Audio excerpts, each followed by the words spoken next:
Adolf Hitler began his rise to power speaking in the Bavarian bars. Very small groups of people would gather, maybe 100, 200 people, and he would go into his tirade. And he was infamous for the repetition and the single-mindedness of his drasha. The problem with Germany is the Jews. It's the fatherland or the Jews, and I choose the fatherland. The story is told that at one such meeting, Hitler goes into his fury, and after he's done his hour-long tirade, the audience leaps to its feet in adoring praise, and in the back of the room is an old man, obviously Jewish, who's clapping along with the rest of the audience. Hitler notices this, walks over to the man after everyone leaves, and says to him as follows: "Don't you believe that I'm serious when I say that I intend to make Germany Judenfrei? I intend to rid Germany of the Jews? Don't you believe I'm serious when I say that I intend to end this problem?" This old Jew turns to Hitler and says, "Oh, I believe you're serious. But you have to remember that we're an old people. We've been around for many, many years. Centuries ago, there was an evil king, Paro. He tried to enslave our people. When God saved us from him, in honor of that great occasion, we have the holiday of Passover. The family gets together, celebration. Many centuries later, there was a Haman. He tried to annihilate our people. When God saved us from him, we have the beautiful holiday of Purim. After that came the Greek Syrians. When God saved us from them, we have the beautiful holiday of Hanukkah. But you, Hitler, you hate us more than all of them, and when God saves us from you, what a holiday there'll be." There is no holiday that marks Hashem saving us from the Nazis' regime. There are no celebrations, no family gatherings. But the reality is that Purim was slated to be exactly that. Lahashmid, laharog, ula'abid es kol ha-Yehudim. Kill man, woman, and child, everyone. On the 13th of Adar, it was slated to be that the entire Jewish nation should no longer be. And typically, when we revisit the Megillah as adults, we often get sort of caught up in our almost immature, childish version because we learned it as children, and sometimes it's hard to break out of it. And oftentimes, even as adults, I find that people sort of have this version of the Megillah. You know, there was this Achashverosh king, this roly-poly kind of guy, used to like to party, gets drunk, calls for his wife to come naked. She doesn't come. What do I do about this problem? Comes home and says, "Kill her." "Yeah, good idea, kill her." Wakes up the next morning, "Vashti, where are you?" Can't find her. What does he do? Someone says to him, "Make a beauty pageant," makes a beauty pageant, marries this woman he doesn't know what family, doesn't know what nation, and suddenly someone comes to kill her. "Who are you? What nation?" "Jews. I never heard of the Jews." That version is very simplistic and very inaccurate. If you look carefully, and if you study the Mefarshim, and you study what was actually going on, you see a very, very different picture. But let's begin with one simple observation. The Megillah was written by Mordechai and Esther under the guidance, under the publishing power of Paras Amadai. Achashverosh allowed the Jews to write this Megillah. At the very end of the Megillah, Mordechai is the Mishneh LaMelech, the next in power. But this Megillah had to be 100% politically correct, because it was published by Paras Amadai, sent out to all of the Medinos, and because of that, everything in the Megillah is hidden. The name Hashem does not appear in the Megillah. It's the only book in Nach that doesn't have the name of Hashem. One reason is because of Hester Punim, because Hashem is hidden, but much more simply because it was written under the guidance, under the rulership of Achashverosh, and had to be very, very censored. And because of that, when you read the simple version of the Megillah, you never get the story.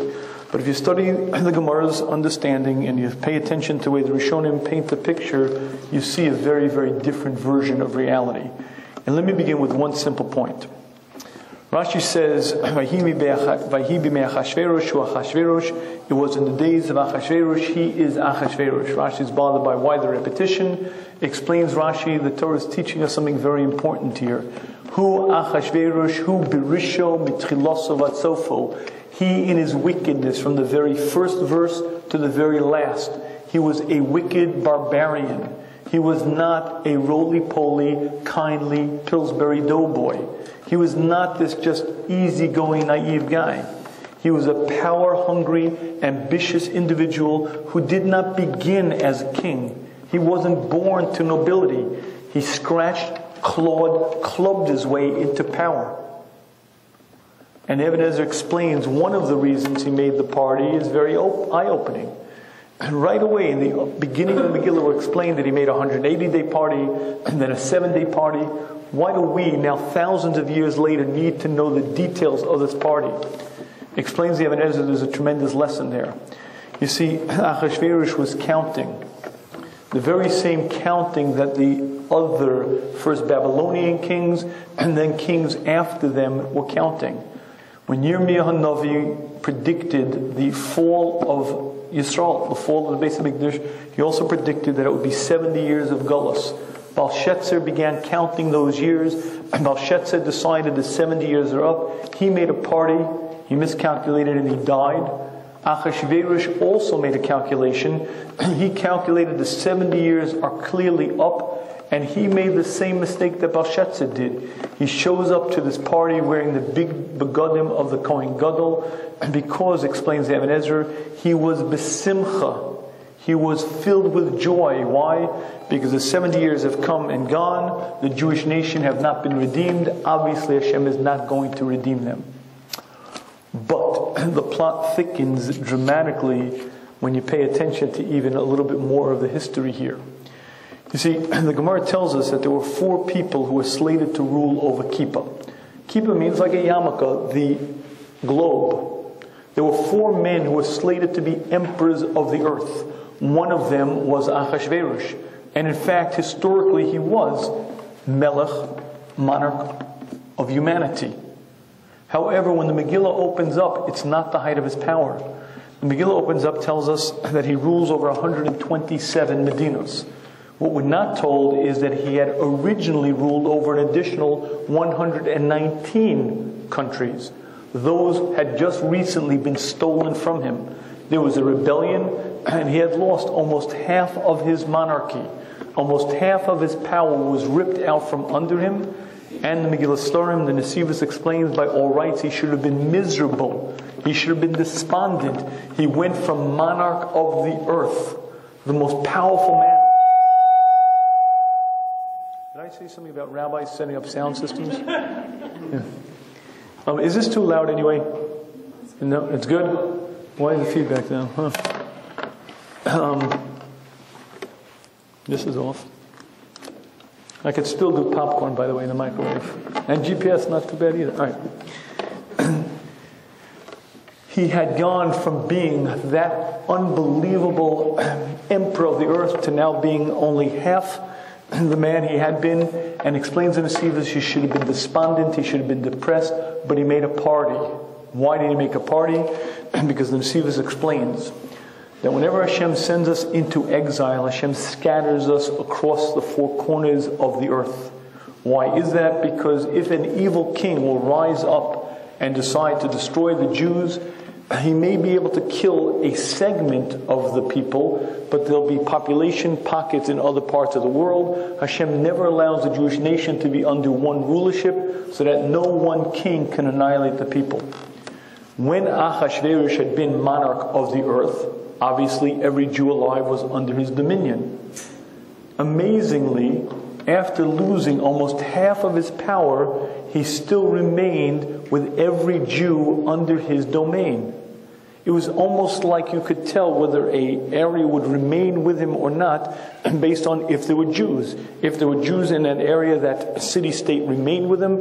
If there were no Jews, it was taken from him like a laser cutting out the borders. And when the rebellion was done, when he solidified his malchus again, every Jew alive was still under his reign, and he took it as a sign min hashamayim. Hashem is delivering His people into my power. Hashem is giving me the right to kill out His nation. And the Nesivos explains he was besimcha, he made a party. That, my friends, is an anti-Semite. That is a man who fundamentally hates a Jew, despite the fact that he literally went from all-powerful to number 2, and he should have been broken, should have been destroyed. There was a bone that he was thrown. There was something that still filled him with joy. At least I get to kill the Jews. And the reason that this is important is because it helps us understand the situation that we, the Jewish nation, found ourselves in. The reality is that we were in very, very stark, real danger. And if you don't yet appreciate the danger, I'll share with you one more step. This man was utterly, totally, completely barbaric. If you'd like an illustration, listen to the words that Esther says. Mordechai says to Esther, go to the king. Go be mischanim, beg mercy. Says Esther, fine idea, but...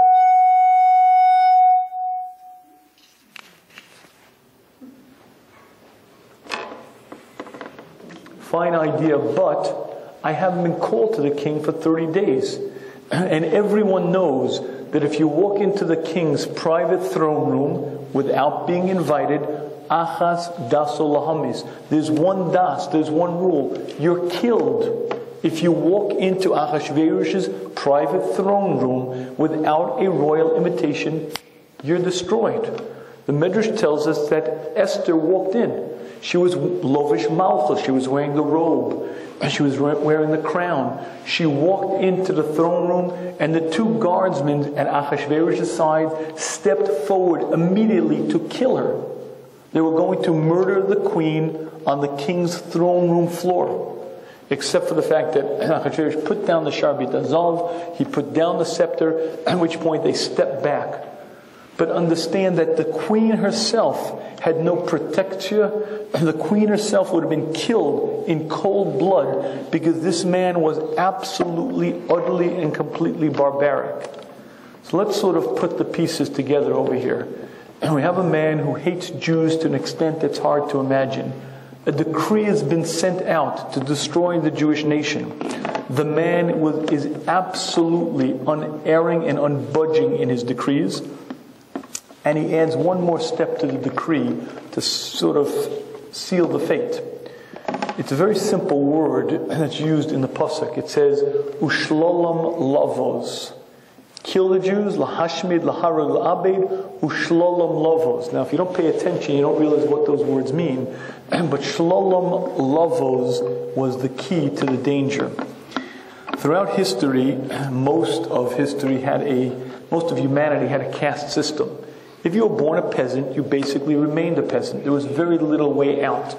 Throughout almost all of history, there's no concept of industry, no concept of starting a business and rising above. If you were born to a low class, that's basically where you remained. One of the few ways to escape that existence of poverty was if you went to war. One of the advantages, if you won, was you got to take booty. As a matter of fact, the Crusades, if you'd like to know how the church managed to get thousands and thousands of young men to go to war, it wasn't because of their idealism. It wasn't because of freeing the Holy Land from the infidels. It was because of the promise of booty.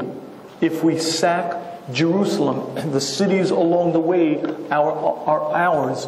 All of the wealth, all of the gold, all of the jewels are ours. It was the opportunity for a young man to make his fortune, change his history, change the rest of his life. He could now buy himself position, power, and that's exactly what Achashverosh offered.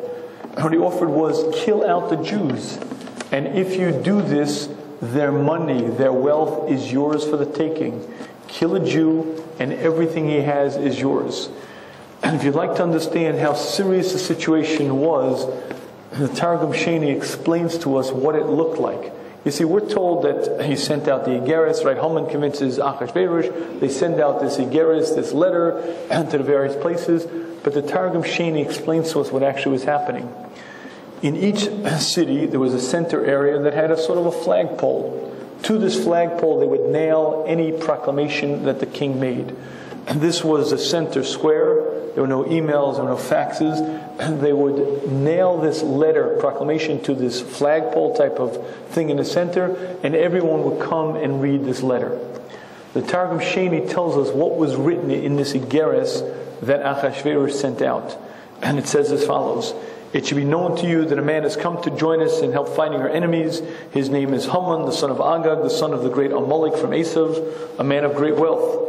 He asked me a small question. He told me about the Jews, how unimportant they are, how little they contribute to us, and they're very little good. He asked that we annihilate this people, and he would pay me a great sum. I took the money and agreed." He lied.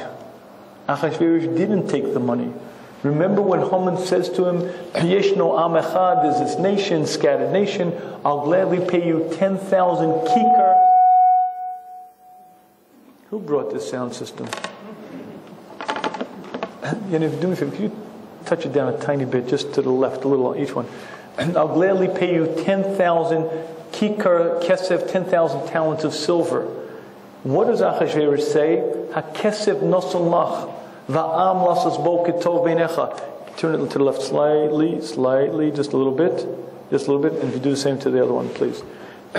"The 10,000 silver, keep it. Keep the money," says Achashverosh to Haman. "Va'am lasas bo ketov beinecha." Do with the nation as you like. Turn to the left slightly. Yeah, and hold it there. Just stay there for a moment. If it still squeals, you can turn it down a little bit more. You get 2 men to do one job. Anyway, the Gemara explains why is it that Achashverosh didn't take the money. 10,000 kikar kesef. Do you know what it's a talent? A talent is about 50 pounds of silver. 10,000 50-pound units of silver is a king's ransom. Achashverosh was power hungry. Achashverosh loved wealth. Achashverosh could have found a lot to do with that money. Yet a little bit lower, please, on both, please. Yet Achashverosh did not take the money. The Gemara explains why he didn't. When Haman comes to Achashverosh and says, "There is this nation," Achashverosh knew very well who this nation was. "I'd like to kill them." Says Achashverosh, "You got a deal." As a matter of fact, the Gemara explains this conversation between Haman and Achashverosh is comparable to the following. Imagine you have 2 men with adjoining fields. This man has a huge pile of dirt in his field, and as a result, because of this huge pile, he cannot plow it. His neighbor has a huge ditch, and because of his neighbor's huge ditch, he also can't plow his field. Each man can't do their job. The man with the large pile of dirt turns to his friend and says, "Listen, I have this huge pile of dirt. I can't plow my field. Let me take my dirt, fill in your ditch. I'll be able to plow my field. You'll be able to plow your field, and I'll gladly pay you for this." The man with the ditch says, "Pay me? You don't have to pay me. You gain, I gain. Go ahead, do it." Says the Gemara, that's exactly the conversation between Haman and Achashverosh. You want to kill these people? You want to pay me? You don't have to pay me. Ha'am lasasbo kitov beinecha. Do with them what you like. You don't have to pay me for this. You have my blessings. But despite the fact that that's what happened, Achashverosh couldn't tell the world that because no one would believe him. You may hate the Jews, but there's no way you're going to give up that kind of money. And in that Igeres, he lies. And he says, "I took the money." And then he says the following: "Do not have mercy upon them, not on their princes, not on their women, not on their babies. From me, King Achashverosh, eat, drink, and be merry. For any city, any town, or any family in which a Jew is found, that family, that town, that city will be killed." Now you have to appreciate, this man never went back on his word and never returned. The Targum Sheni says when the Jewish people read those words, they began counting their last days on earth. The most powerful monarch now alive, a barbarian, sets the rule, offers up the huge bribe called shlolam lavos, take the Jews' wealth. All you have to do is kill them. And worse than that, if you don't kill the Jew, if I find a Jew in your home, if I find a Jew in your town, if I find a Jew in your city, the entire town and city will be slaughtered wholesale. The man wasn't bluffing. The world knew it. And says the Targum, every Jew, after reading the Igeres, began counting their last days on earth. Now with that as a backdrop, I'd like to focus on a very interesting pasuk. Mordechai says to Esther, go in and beg mercy. Esther says, fine, under one condition. Sumu alai, fast for me, 3 days, day and night. After the Jewish nation have fasted 3 days and 3 nights, then I'll go in and ask. The very next pasuk says, Vayavor Mordechai. Mordechai was violated. Rashi is bothered by, what do you mean Mordechai violated? Esther said fast. Mordechai was the Rosh Sanhedrin. He gathered together the Jewish nation and said, we're going to decree a fast. What do you mean he violated? Vayavor Mordechai. It says Rashi, Vayavor Mordechai means Vayavor al das. He violated the religion. Why? Because the day that Haman sat Hippil-Pur, the day that he chose the lots, was the 13th of Nisan. Now, it came out for the 13th of Adar 11 months later, but the day that he actually selected the lot was the 13th of Nisan. The very next day, says Mordechai to Esther, go into the king. And Esther says, fine, make a 3-day fast. That fast began the next day, which is the 14th of Nisan, the 15th of Nisan, and the 16th of Nisan. If you do the math, the 15th of Nisan is Pesach. What does it mean by Yavor? He was Yavor al das. He violated the religion because that year, instead of the Jews eating matzah, drinking wine, and eating marror, they fasted. Rashi says that's what the pasuk is telling us. And I believe that this Rashi is quite difficult to understand. Because wouldn't you imagine this is the time that the Jewish nation needs every schus imaginable? Mordechai knew very clearly that the Jewish fate was sealed. Perek Dalet opens up, Vayada Mordechai is kol hashanasa. Mordechai knew everything that was done. What does it mean? He knew. And says the Targum, Eliyahu Navi came to Mordechai and said, it's over. It's done with.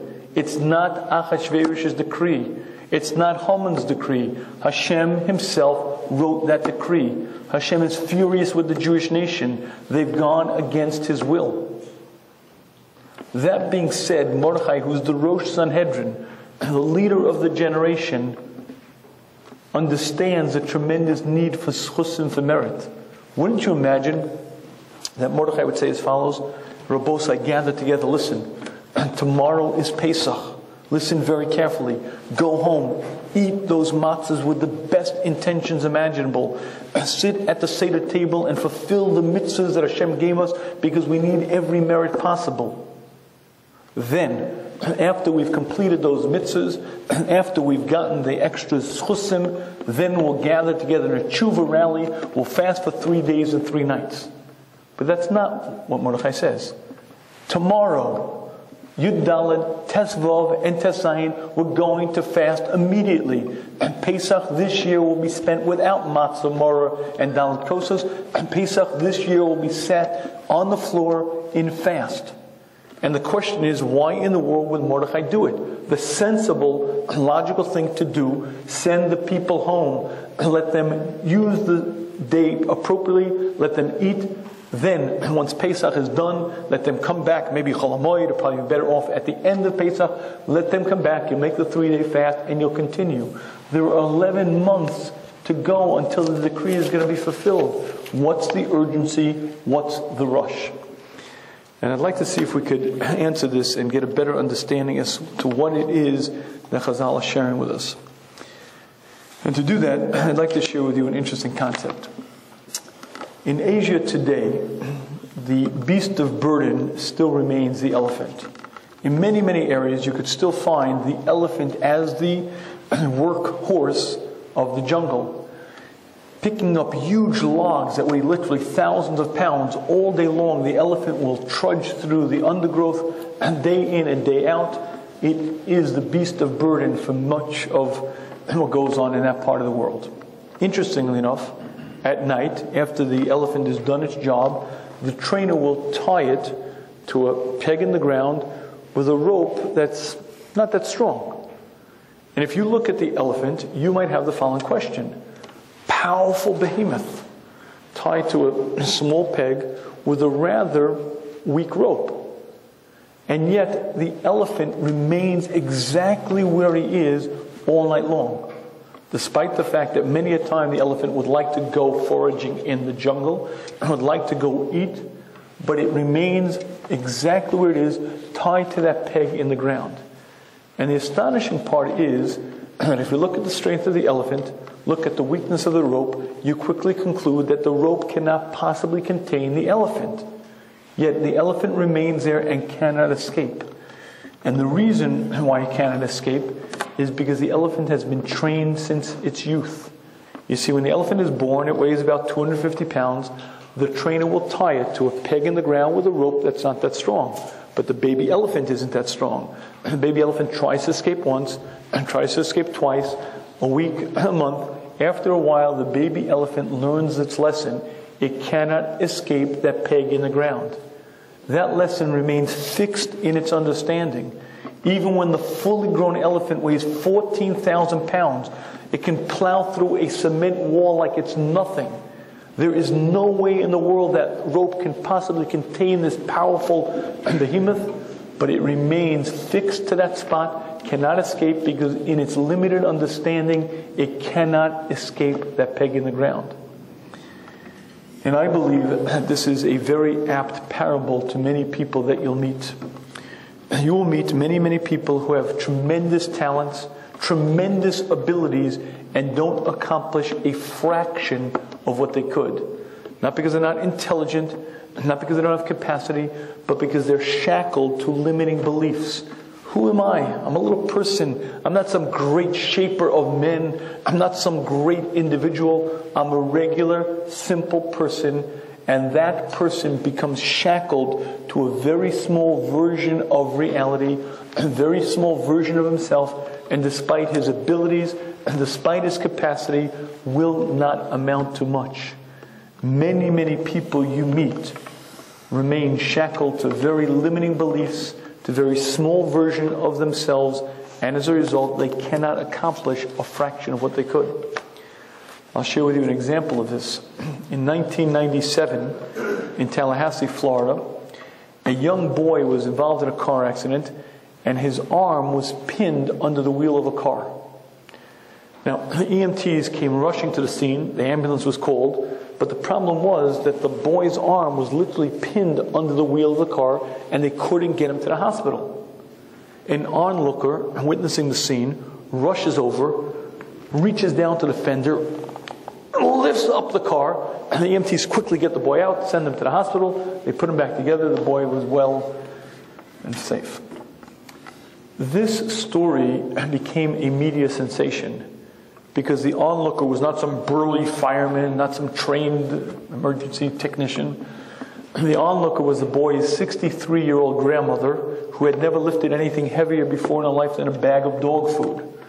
She saw her grandson pinned under the wheel of the car. She rushed over without thinking, without asking, lifted up the car, and her grandson was saved. Dr. Charles Garfield wrote a book called Peak Performance. He studies athletes at the height of their abilities. He studies feats that clearly almost aren't human. Tremendous feats of strength, tremendous feats of athletics. When this story made the rounds and became a news sensation, he decided he must interview this woman. He called up to make an appointment to speak to her. She refused to take his call. He called another time. She again refused. Time after time he tried to speak to her. Time after time she refused. And finally she saw that he was not letting up. She agreed to be interviewed by him. He goes down, meets this woman in her house, begins speaking to her, and after a while he asks the following question. He says, "Ma'am, I must ask you, what you did was heroic. I mean, you saved your grandson's life. That's fantastic. The one part I don't understand is, why were you so reluctant to speak to me? Why were you so reluctant to be interviewed about this?" And she said these words, "If this which I knew was impossible I could do, what does it say about the rest of my life?" And Dr. Garfield asked her, "What do you mean?" And she explained that she had never gotten beyond a high school education, and she always yearned to be more. She always dreamt about being more, but she couldn't. Dr. Garfield, being a bit of a personal coach and a psychologist, sort of coached her along the way, and Mrs. Laura Schultz at age 63 began her college career, graduated, eventually began teaching college-level science. Okay, an interesting story, but you see, this is the point. Everyone knows that grandmas don't pick up cars. Everyone knows that it can't be done until a woman sees her grandson and says, it will be done. And astonishingly, she finds strength that she never knew she had, abilities that were untapped, and changes a reality in her mind. And there are many, many times when a human being is challenged, when a human being says, it must be done and I will accomplish it, and he finds untapped sources of strength, energy, and creates a different reality. It's not just in physical events. Harvey McKay wrote a book called Swim with the Sharks. He's a little bit of a business guru. Now, apparently there's a certain stage when you have enough money to meet all of your needs.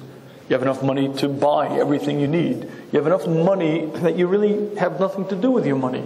So what do you do when you reach that stage, your business is so successful, and you've bought, you bought the BMW in every flavor of the rainbow, you bought your few homes and whatever, and you have nothing left to do with your money. So Harvey McKay explains that he was kind of in that state, and that's when he had this need to buy a professional sports team. Because he explains that in the upper leagues of real wealthy people, that's what the aspirations are for. Oh, if I could only own the Yankees, the Mets, maybe a football team. Owning a professional sports team is like the upper league of extreme wealth. Okay. That's a very interesting milestone because in 2004, Microsoft reported having $40 billion in excess cash. Now, let me explain to you what that means. As you well know, Bill Gates was a college dropout, went from being a regular unemployed individual to being the wealthiest man in the world in but a short slice of time. In 2004, Microsoft had $40 billion in excess cash. Excess cash means money not needed for research and development, money not needed to bring new products to the marketplace. Excess cash means cash that they had nothing to do with. $40 billion is enough money to buy not just a single sports team, it's enough money to buy every single sports team in every single sport in this country. And that was the excess cash that his company had aside from his personal wealth. Okay. That year, Bill Gates was interviewed on the Larry King show. And Larry King sort of made this observation that, you're like the ultimate rags to riches story. I mean, from college sophomore to wealthiest man in the world in less than just a couple of decades. Astonishing. And Larry King asked him, tell me, Bill, to what do you attribute your success? So Bill Gates said as follows, Larry, I'll tell you, I was lucky. There was an opportunity. I was the right man in the right time, and luck had a lot to do with it. Not bad, shtickle enough. But he continued, but Larry, you should know, it wasn't just luck. I had a vision. I had a very clear vision, and I followed that vision. But Larry, there were a lot of people who were on the scene then, a lot of people who also had the vision, but there was one difference. I took massive and immediate action. And you see, you could be the right man on the scene. You could have the vision, but unless you're able to put both feet forward, jump into the fire, and take massive and immediate action, you'll never reach that greatness. And what Bill Gates was saying in very simple terms was, the opportunity was there. Many people saw the opportunity, but he committed himself utterly and totally and completely to that vision. He took massive and immediate action, and that's why he became what he became. And I believe that's exactly pshat in this Rashi. And you see, what Rashi is explaining to us is a very simple concept. Mordechai was the Rosh Sanhedrin, the leader of his generation. He saw the following. The Jewish nation right now get it. They read that proclamation. They're counting their last days. If we gather together now and do tshuva, they understand there's no hope other than turning to Hashem.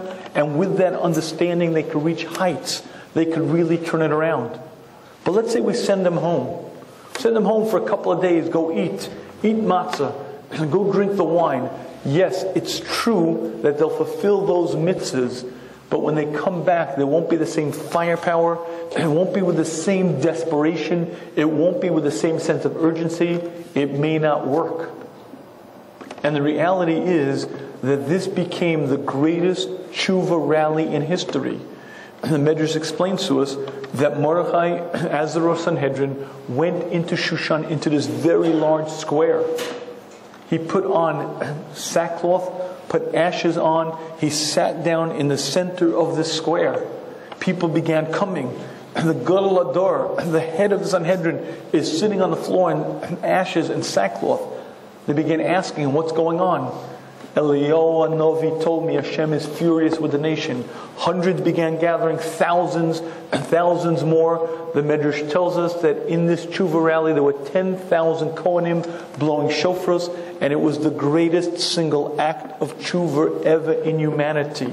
The Jewish nation saw there was no hope, no one to rely on, no one to depend on. They turned to Hashem and said, Hashem, we rely on you, we trust in you, it's our fault, and they changed everything around. But the only reason they were able to do that because there was that urgency, that dire sense of it's up to us and it's desperate. Had they gone home for a day, for a week, come back afterwards, that sense of fire would have been lost. That sense of utter dedication to it might not have been there.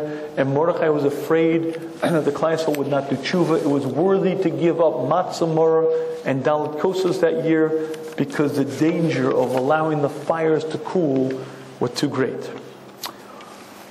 And I believe this Rashi has a tremendous message to us.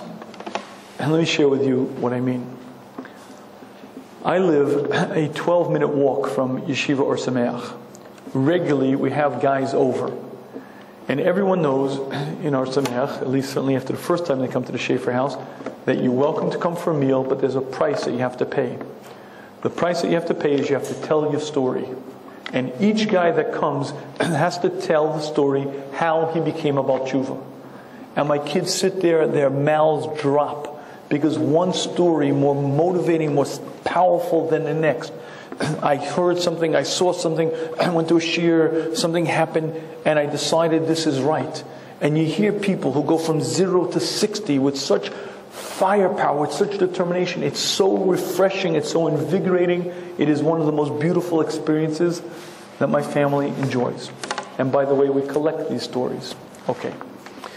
Now that being said, if you've ever gone to a Gateways weekend, you'll see something very interesting.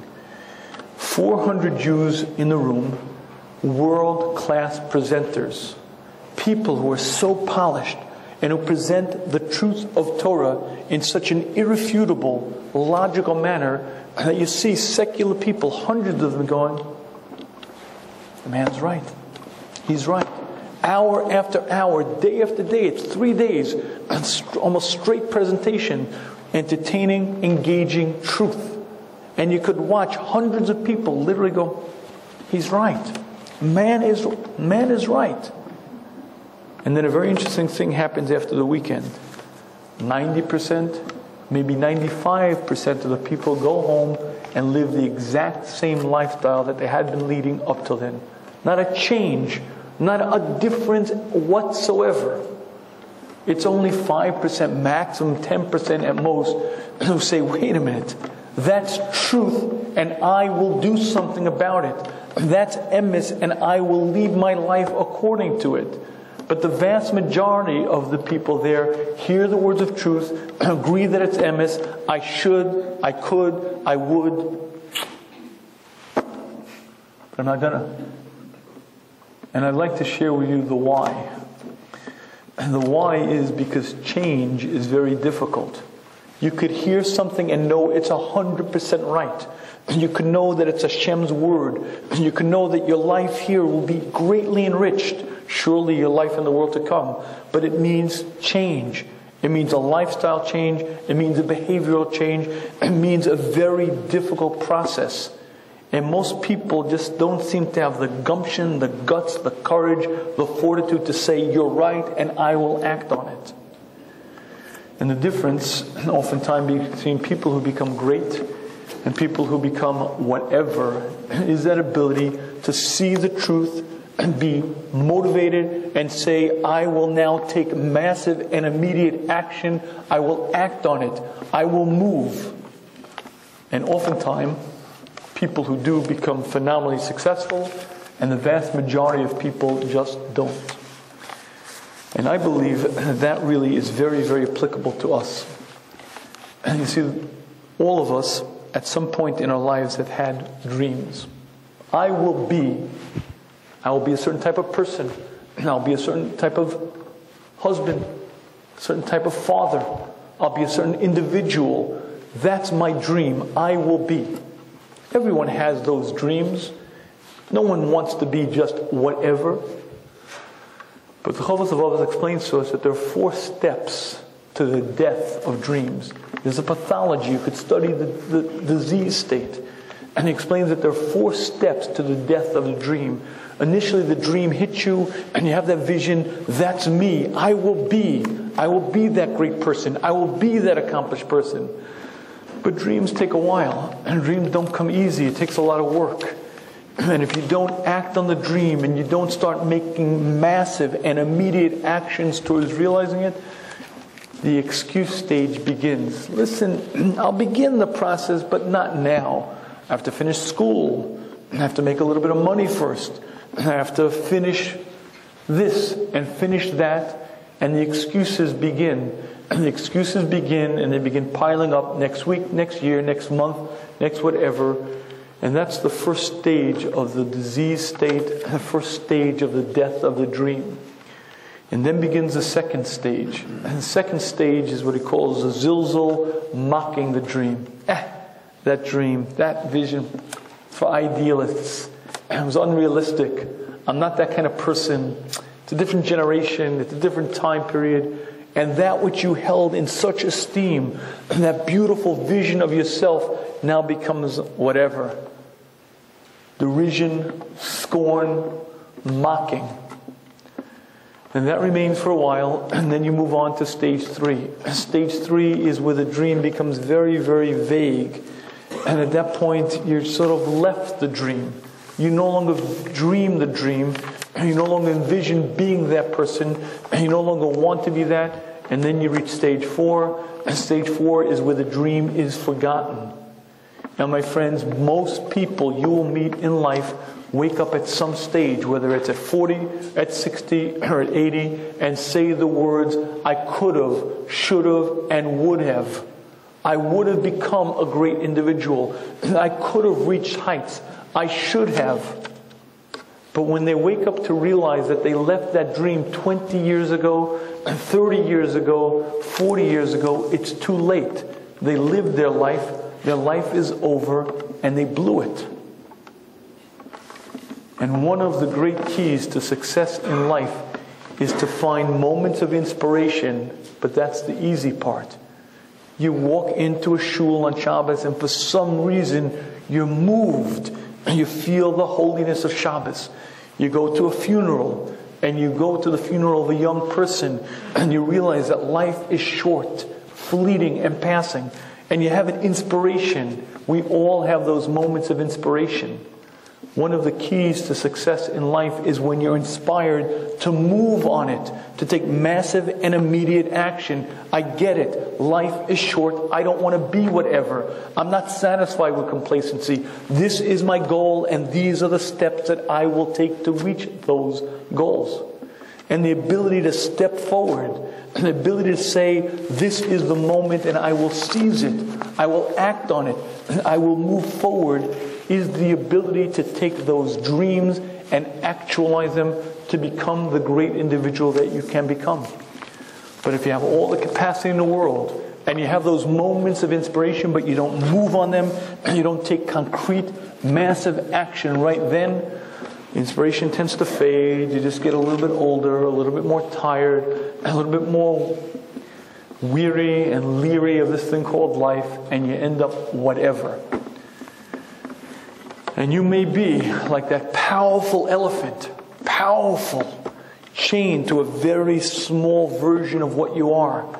And because day after day, week after week, month after month, you do the same thing and it becomes habitual and becomes you. This is my reality. I'm this big. I can't dream. I can't aspire. I can't reach real goals because I'm this very small person. And I think what this Rashi is teaching us is that Mordechai understood that danger. And the Rosh Hashanah says there is no danger like the danger of time. When you see something and you're inspired, move on it now. Not a minute from now, not a week from now. I will sometime now. And that sense of urgency, that sense of seizing the moment is one of the keys to success. Because if you're inspired, you have the capacity, and you step forward, you start a chain of events that propels you, helps you grow and continue. And if not, that moment of inspiration leaves, and you are back where you started without that firepower, without that step forward, and you're back to square one. And again, one of the keys to leading a successful life is the ability to be inspired, move on it, and move forward from there. However, there's one more step. Mark McCormick wrote a book called What They Don't Teach You in Harvard Business School. In it, he discusses many things. One of the things he discusses is that they did a study in Harvard Business School that was very eye-opening. They asked the graduates the following question: have you set concrete, real goals for your future and put them in writing? That was the exit interview. That was the question they asked the graduating class of Harvard Business School. And then they completed the study 10 years later. 10 years later, they interviewed the same class and they analyzed what their earnings were. And this is what they found. The graduating class, when they graduated, only 13% had actual goals. Not in writing, but they had goals for their future. Only 3% of the class had goals in writing. When they analyzed the class 10 years later, this is what they found. The 13% of the class that had goals, albeit not in writing, but who had goals, were earning on average twice as much as the 84% of the class. But astonishingly, the 3% who had goals in writing were earning on average 10 times as much as the 97% of the class. But there was no other distinguishing difference. The 3% were not brighter, didn't test higher, and didn't have higher capacities. There was no distinction between the 3% and the 97% other than the fact that the 3% had clear written goals, and because of that excelled, earning 10 times as much as the rest of the class. Now folks, we were not put onto this planet for something as frivolous and silly as merely making money, and not even a lot of money, not even a lot of money. We're put onto this planet for a lot bigger purposes. And one of the keys to success in life is writing goals. And I'll explain to you why. I will lose 20 pounds. Well, I'm going to do it. And I'm going to exercise every day. And I'm going to learn the Daf Yomi and show up to Minyan every day on time. Yep. You don't believe me? That's okay, because I don't believe me either. Because it's words. Yeah, I'm going to lose 20 pounds. I'm going to go on a diet, and my pants are going to be so snug, and my suit's going to fit so good. I'm going to lose weight. I don't believe it. They're words. I wish it. I want it. I wish it could be. A strange thing happens when you take those words and commit to writing. I will, by such and such date, lose 20 pounds because this is my plan. I will go on this diet, consume these many calories, go through these steps. But you see, when you put that plan in writing, you commit to it. And it's a strange thing that happens when you're being committed to a goal, and you buy into it, and there's a firepower, there's a determination, and you actually succeed oftentimes. All the wishful thinkings, all the I want to lose weight, I want to exercise, I want to learn, I want to daven are just words. Hot air that fill the sky. When you take those words and put it in writing, you commit to it, and you buy into it, and you sign your name to it, and there's an urgency, there's a firepower, there's a commitment to it, and oftentimes you succeed. You see, inspiration is such a precious commodity. But when you have that inspiration, you have to move on it, you have to set it in writing, begin the motion. That's what Mordechai is teaching us. And I think there's one clear example of that from the Megillah. Do you ever ask the question, why is it that Esther invites Haman to the second party? Right, the first party she invites Achashverosh and says, tomorrow I'll tell you which nation I'm from. But one request, I want the king and Haman to come to a party that I'm going to make tomorrow. Why in the world does the queen invite the arch enemy of the Jews, Haman, to the party? And the Gemara is bothered by that question. And the Gemara gives a number of answers, one of which is as follows. Esther had the following fear. She was a Jewess. The Jews amongst whom she grew up knew that she was a Jewess. Achos lanu bebeis hamalchus. We don't have to worry. Don't worry about that decree.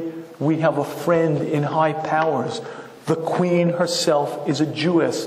You don't have to worry about Haman. And don't worry about the anti-Semitism. We have friends in powerful positions. Because Esther was afraid of that, she invited Haman. Oh my goodness, a Benedict Arnold.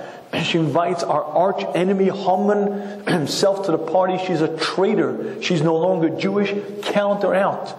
The reason she did this, says the Gemara, is because that way the Jewish nation would say, we can't rely on her. We can only rely on Hashem. There is no hope. They read that proclamation, knew there was no one to depend on other than Hashem, and with that tremendous sense of urgency, that tremendous dependence, they turned to Hashem and said, Hashem, it is upon you who we depend. It is upon you to whom we turn.